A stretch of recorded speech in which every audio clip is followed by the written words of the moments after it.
আসসালামু আলাইকুম ওয়া রাহমাতুল্লাহ। প্রিয় দর্শক, আজকে আমরা এই ভিডিওতে আলোচনা করব গাজওয়াতুল হিন্দ খুবই নিকটে। আজকে এই ভিডিওতে আমরা গাজওয়াতুল হিন্দ নিয়ে আলোচনা করব। আজকের এই ভিডিওটি খুবই গুরুত্বপূর্ণ হতে যাচ্ছে, বিশেষ করে বাংলাদেশের মুসলিম ভাই বোনদের জন্য।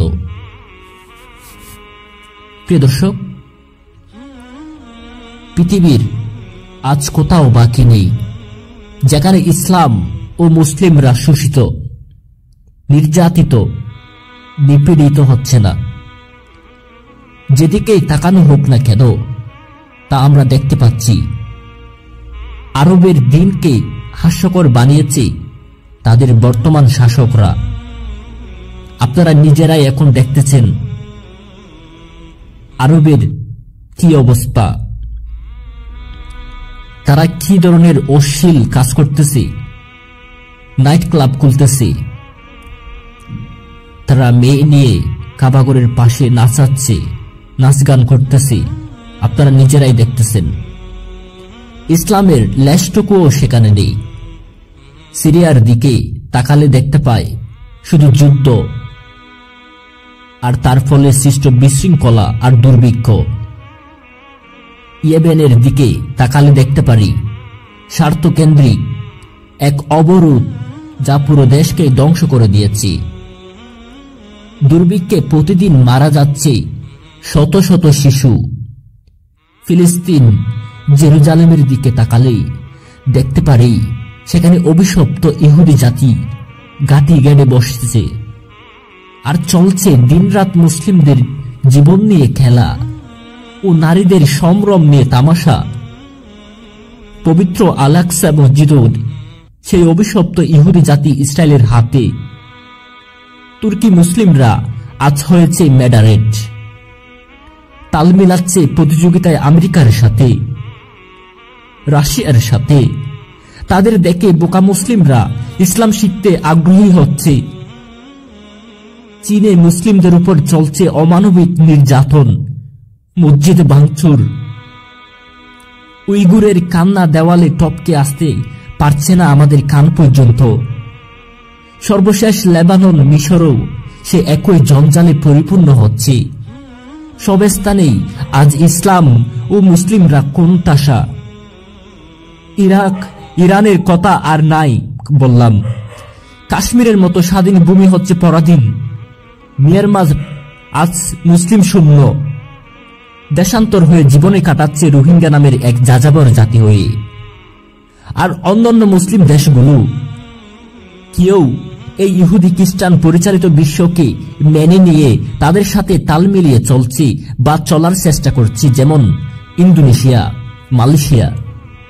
আর যারা বিরোধিতা করছে বা ইসলাম আঁকড়ে ধরে আছে, তারা রয়েছে এক সংকটপূর্ণ অবস্থায়, এক মারাত্মক অবস্থায়, যেমন আফগানিস্তান, বাংলাদেশ। আর মুসলিমদের মধ্যে মতবিরোধ দাঙ্গা যেন এই অবস্থাকে আরো অনুকূলে এনে দিচ্ছে, যেখানে তাদের জানমালের কোনো নিশ্চয়তা নেই। সবাই তাকিয়ে আছে কবে আল্লাহর সাহায্য আসবে, কবে আল্লাহর একজন রাহবার পাঠাবে ও তাদের মুক্ত করবে এই অবস্থা থেকে। এই জন্য কোরআনের সেই আয়াতকে বাস্তবায়িত করতে যাচ্ছে, যাতে তাদের দোয়া কবুল বলে দেওয়া হয়েছে। তোমাদের কি হয়েছে যে তোমরা আল্লাহর পথে এবং অসহায় নারী, পুরুষ আর শিশুদের রক্ষার জন্য লড়াই করবে না? যারা দোয়া করেছে, হে আমাদের প্রতিপালক, আমাদেরকে এই জালিম অধ্যুষিত জনপদ হতে মুক্ত দাও। তোমার পক্ষ হতে কাউকে আমাদের বন্ধু অভিভাবক বানিয়ে দাও, এবং তোমার পক্ষ হতে কাউকে আমাদের সাহায্যকারী করে দাও। সূরা আন-নিসা ৭৫ নম্বর আয়াত। প্রিয় দর্শক, আজ যেন এই দোয়া পৃথিবীর চারদিকে শোনা যাচ্ছে। কে হবে তাদের সাহায্যকারী? কে হবে সে রাহবার? কে আছে যে আল্লাহর পক্ষ হতে সেই সাহায্যকারী দলের অন্তর্ভুক্ত হতে চায়? তারা ধৈর্য ধারণ করেছে, আর না হয় মৃত্যুর জন্য অপেক্ষা করেছে, যতক্ষণ না কোনো রাহবার বা সাহায্যকারী আসে। তাদের সাহায্য করতে আসুন বাস্তবতায় ফিরে যাই। প্রিয় দর্শক, হিন্দ ভূমির দেশ ভারতে নতুন করে ইসলাম ও মুসলিমকে সরানোর জন্য, বিশেষ করে বাংলাদেশকে নিয়ে নানা ধরনের সমস্যা সৃষ্টি হয়েছে। এখন বর্তমান ধ্বংস করার জন্য চলছে নতুন আইন পাশ। এই বাংলাদেশকে যুদ্ধের ময়দানে পরিণত করার জন্য, এই বাংলাদেশকে দখল করার জন্য এখন তারা নতুন নতুন আইন পাশ করতেছে, নতুন নতুন চাল চালতেছে। চলছে গরু খাওয়ার অপরাধে জীবন নিয়ে ছিনিমিনি খেলা ও শেষে নৃশংসভাবে হত্যা, বাড়িঘর জানমাল, নারী সংগ্রহ, আজসেখানীয় অনিরাপদ, মসজিদ ভাঙা, আরো অনেক কিছু, যেমনটি আর সারা বিশ্বে দেখা যাচ্ছে। এভাবে কি চলতে থাকবে? আর এরপর এখন সেটি হিন্দ মুভির দেশ বাংলাদেশেই দেখা যাচ্ছে। মনে হচ্ছে যে পৃথিবীর সব জায়গাতেই ইসলামের বিরুদ্ধে যে ষড়যন্ত্র চলছে, সিরিয়াল দিয়ে তা শেষ আঘাত, শেষ তীর, শেষ চুবল যেন বাংলাদেশেই পড়েছে। কিন্তু এটা কি জানেন, হিন্দ ভূমির এই দেশ থেকেই আবার আস্তে আস্তে ইসলাম বিজয় শুরু হবে, যে বিজয় কোরাসান হয়ে ছড়িয়ে যাবে সারা বিশ্বে। কালো পতাকা বের হবে, যা বাইতুল মুকাদ্দাসে উড়ানো হবে। এটা মোটেও কল্পনা নয় হে ভাই আমার, হে মুসলিম ভাই বোন আমার, এটা মোটেও কল্পনা নয়, এটি বাস্তব। এটি সেই আমাদের প্রিয় নবী সাল্লাল্লাহু আলাইহি ওয়াসাল্লামের করা ভবিষ্যৎবাণী, যার নাম হিন্দুস্তানের যুদ্ধ। এই হিন্দ নামক এলাকায় সারা বিশ্বে সর্বপ্রথম ইসলামের বড় বিজিত এলাকা হবে, আর তা হবে এই হিন্দের যুদ্ধ দিয়েই, যার নাম হাদিসে এসেছে গাজওয়াতুল হিন্দ। সারা পৃথিবীতে এখন শুধুমাত্র আফগানিস্তানের কোরাসানি দলটি ছাড়াও, কোরাসানিদের সাহায্যকারী দল ছাড়াও আর কেউ ইসলামের উপর বাতিলের বিপক্ষে সোচ্চার নেই। সবাই নিজেদের স্বার্থ হাসিলের জন্যই উপর উপর এগুলো দেখায়। তারাও হক জামাতের একটি বড় অংশ, এ ব্যাপারে কোনো সন্দেহ নেই। আফগানিস্তানের কোরাসান বাহিনী, হাদিসে এসেছে হযরত আবু হুরায়রা রাদিয়াল্লাহু তাআলা আনহু থেকে বর্ণিত, তিনি বলেন রাসূলুল্লাহ সাল্লাল্লাহু আলাইহি ওয়াসাল্লাম বলেছেন, অদূর ভবিষ্যতে বিশ্বের মুসলমানদের উপর ইহুদি নাসারাগণ অত্যাচার বৃদ্ধি করে দিবে। প্রিয় ভাই, এখন কি আপনারা বর্তমান দেখতেছেন না ইহুদিরা কিভাবে মুসলিমদের উপর অত্যাচার নির্যাতন করতেছে? প্রিয় ভাই আমার, তখন কেবল কোরাসানিরাই তাদের মোকাবেলায় সুদৃঢ় থাকবে। এরূপ হিন্দুস্তানের মুশরিকরাও মুসলিমদের প্রতি নির্যাতন বৃদ্ধি করে দিবে, যা এখন আস্তে আস্তে শুরু হচ্ছে।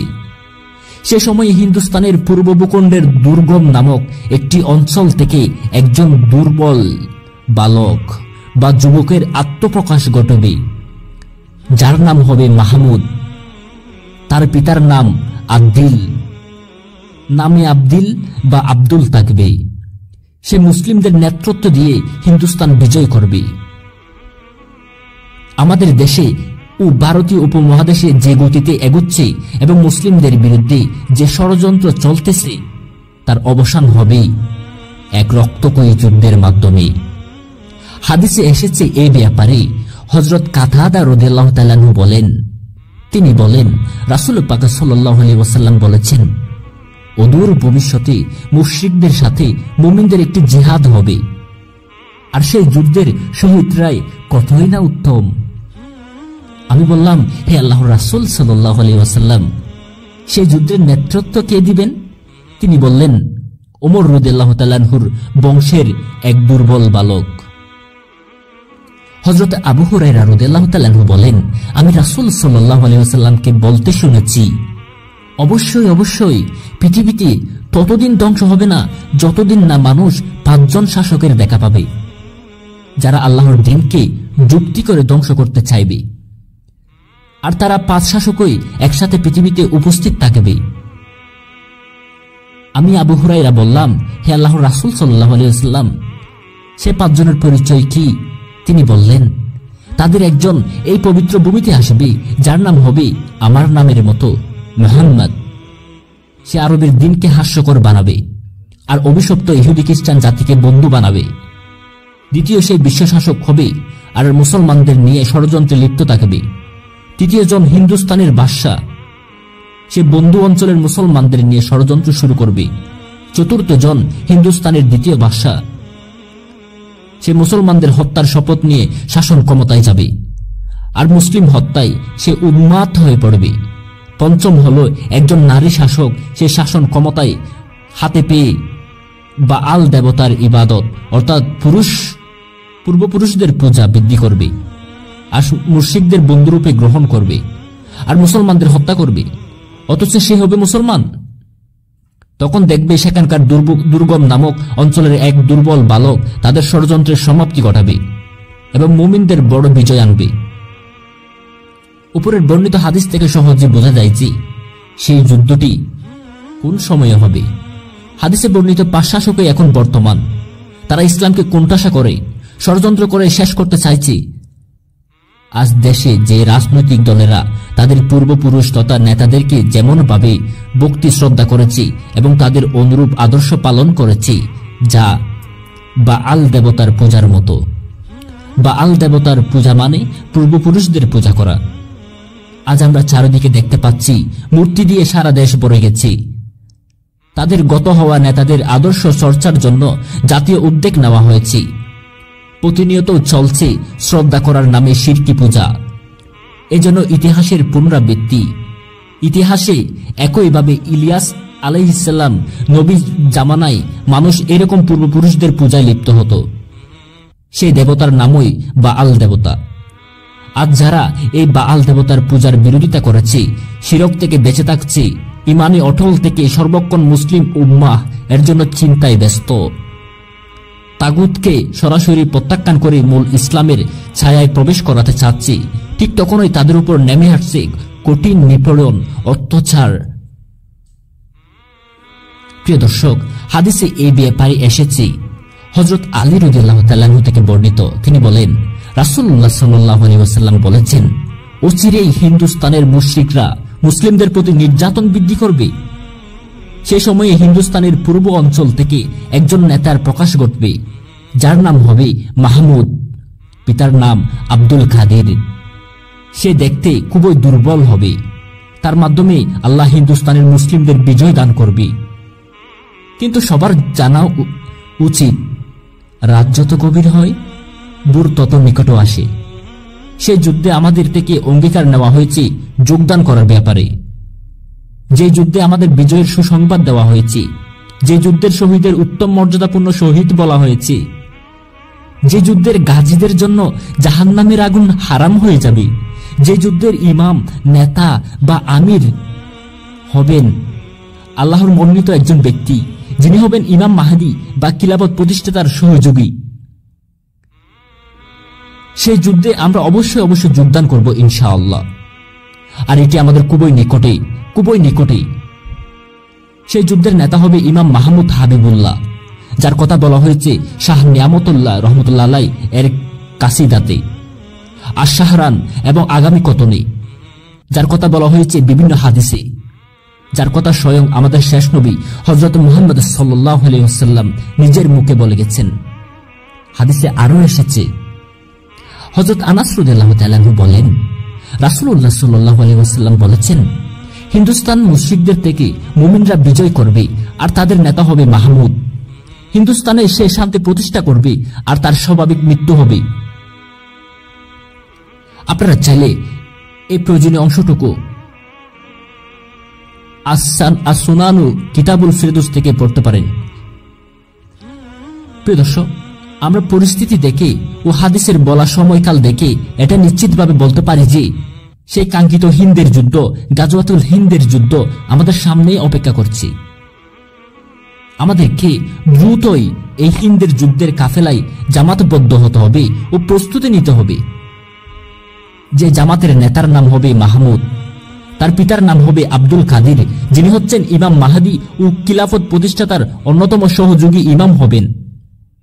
ইমাম মাহদী আসার আগেই সে চলে আসবে। এই জামানার মুজাদ্দিদ ও আমিরুল মুজাহিদিন। তার সহচরের নাম হবে শামীম বারাহ যিনি হচ্ছেন সাহেব কিরান ও প্রজন্মের সৌভাগ্যবান ও হিন্দের যুদ্ধের মূল সেনাপতি। আমাদের কাঙ্ক্ষিত সেই দলটি খুব দ্রুতই কুস্ত হবে ও জামায়াতবদ্ধ হতে হবে। সর্বশেষ আগামী কতনের গুরুত্বপূর্ণ একটি প্যারা উল্লেখ করতে চাই।